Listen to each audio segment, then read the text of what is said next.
Heather from Michigan State University Extension. Today I'm going to show you how to hard boil an egg. Place your eggs in a pot, and you'll want to cover with water so that they're covered by about an inch of water. And then bring them to a boil.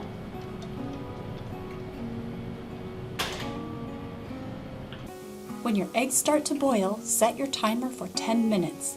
Boiling your eggs until the yolks and the whites are firm ensures that they are safe to eat.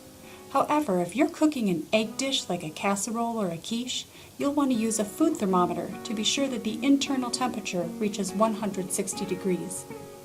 When your eggs are done cooking, you can place them in an ice bath to cool them down quickly so you can eat them now, or use them in recipes, or keep them in your refrigerator. Hard-boiled eggs will keep in your refrigerator for up to 1 week. If you have a surplus of eggs you'd like to use up, here are some ideas. One idea is a salad. I've got my greens. I'm going to add some cucumber, some pepper. I'm even going to throw on some blueberries. And then my egg in the middle.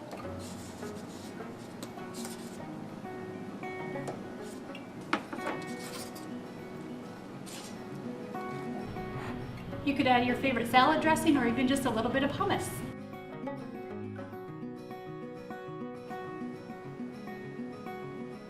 Another idea for using hard-boiled eggs is egg salad. So I've got about half a dozen hard-boiled eggs, and I'm just going to add about a 1/4 cup of chopped celery, about a 1/4 cup of diced onions, a 1/4 cup of plain Greek yogurt, and then I'm just going to add a squirt of mustard. And these recipes are so flexible. If you like more mustard, add more mustard. If you like less, add less.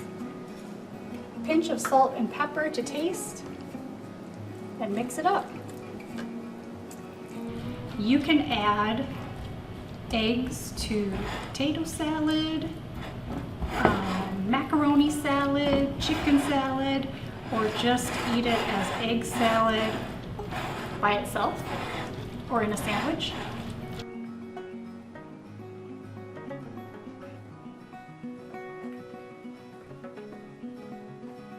Another great idea for using hard-boiled eggs is deviled eggs. So I have 5 egg yolks in my bowl, and I'm just going to add one more.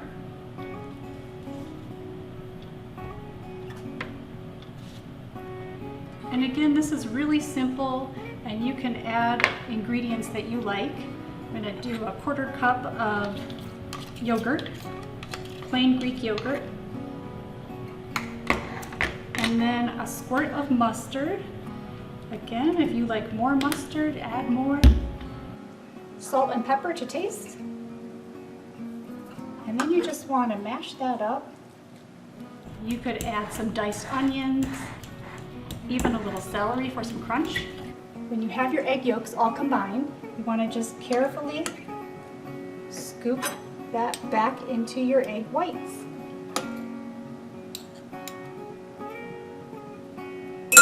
Top with a little paprika.